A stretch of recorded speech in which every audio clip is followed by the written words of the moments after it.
Hi there, welcome to Appy Chips YouTube channel. I am Ambajan and today we will learn how to install this app on Mac using Homebrew, which is also popularly known as simply Brew. But before we get started, let me answer some frequently asked questions first.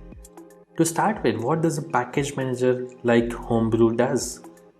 Well, a package manager lets you install, uninstall or repair apps on your Mac. A package manager is very similar to App Store on macOS or Microsoft Store on Windows operating systems, except that a package manager uses commands that you type on Mac terminal to install or uninstall different programs.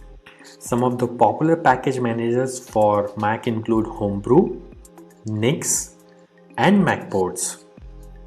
And if you are coming from a Linux background, you will feel at home with Homebrew, especially if you have used package managers like apt, pacman, yum, etc.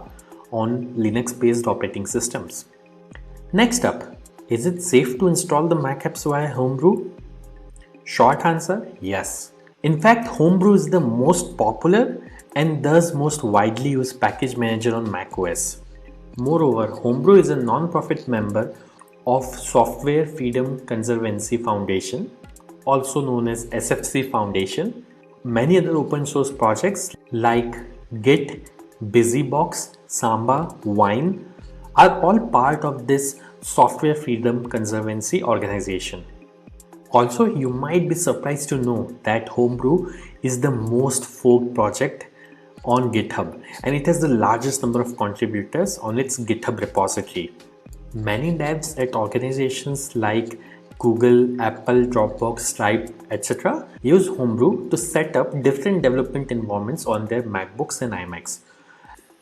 Next question. Can you use Homebrew to install programs on Apple Silicon or more popularly known as M1 MacBooks? Again, yes. Starting version 3.0 of Brew, Apple Silicon is now supported on Homebrew. In fact, Homebrew also supports programs that are at the moment only supported via Rosetta 2 on Apple Silicon. Now that I have answered your questions on safety and compatibility of Homebrew, let's get to the installation process. Before we can install anything using Brew, we need to install the package manager itself, that is Homebrew, on your Mac. So let's see now how can we install Brew on Mac. Let me open my Mac here.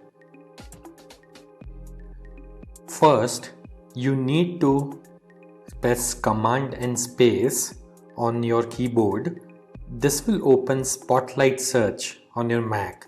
And then you have to type terminal.app. You will see this terminal app. Simply double click on it to open terminal. Let me maximize this terminal window. Now we need to copy paste the command to install Homebrew from the Brew website. So open your web browser and simply go to the website brew.sh. Once you are on the website, you will see this section called Install Homebrew, which has a command that you can simply copy by clicking on this button over here. Once it is copied, you have to go back to terminal, right click, paste. Now that the command is copy paste over onto this terminal, press enter. This will start Brew installation. Now it is prompting me to enter my user's password on Mac. I am going to type the password now, but it won't be visible on your terminal. Once you have entered the password, simply press enter, and if the password is correct, the script will continue. Now it is saying press return to continue the installation. I'll press enter here, and this will start the installation of Homebrew on my Mac. Let's wait for this to finish. As this message here says, installation successful. So that's it. Brew is successfully installed on your Mac now.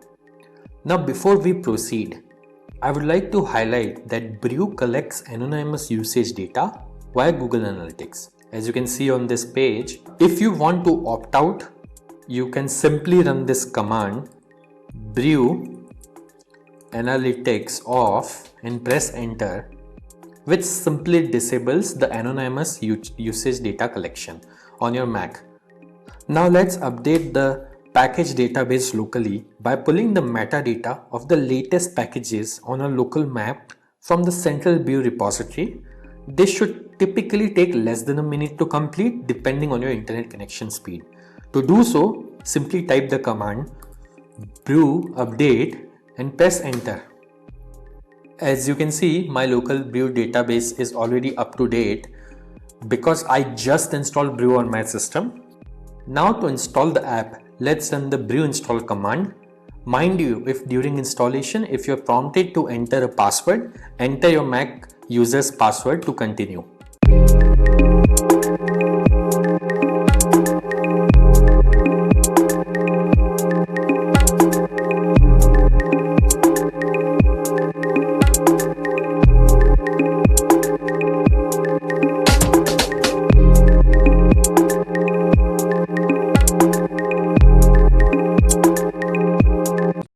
That's it. The installation was successful. If this video was useful, don't forget to hit the like button. And if you faced any problems during the installation in this video, please leave a comment below and somebody from AppyChip team will reply back to you. If in future any app installed using Brew stops working, then you can simply reinstall it using the command brew space reinstall space the name of the program. For example, I'll try to reinstall this program called Hello, which is already installed on my system. As you can see, it is downloading the program and it says reinstalling Hello, and now Hello is successfully installed. And if you want to uninstall any app installed using Brew, simply run brew space uninstall space the name of the program. In this case, I will try to uninstall the program Hello, which is already installed on my system. As you can see, within a few seconds, it says the program is successfully uninstalled. Also, over time, Brew might end up consuming disk space on your Mac as it keeps installers of the programs that you had installed on your hard disk in a cache directory. So you can use the brew space cleanup command once every 6 to 12 months to free up some space on your Mac. This command removes app installers and older versions of the packages only. It would not uninstall any of the apps that you have installed. As you can see, Brew cleanup was successfully run on my system. So do subscribe to our channel as we have tutorials for installation of over 9,000 programs on Mac, which will come handy. If you need to install other apps on Mac in future, chances are that we have got it covered already.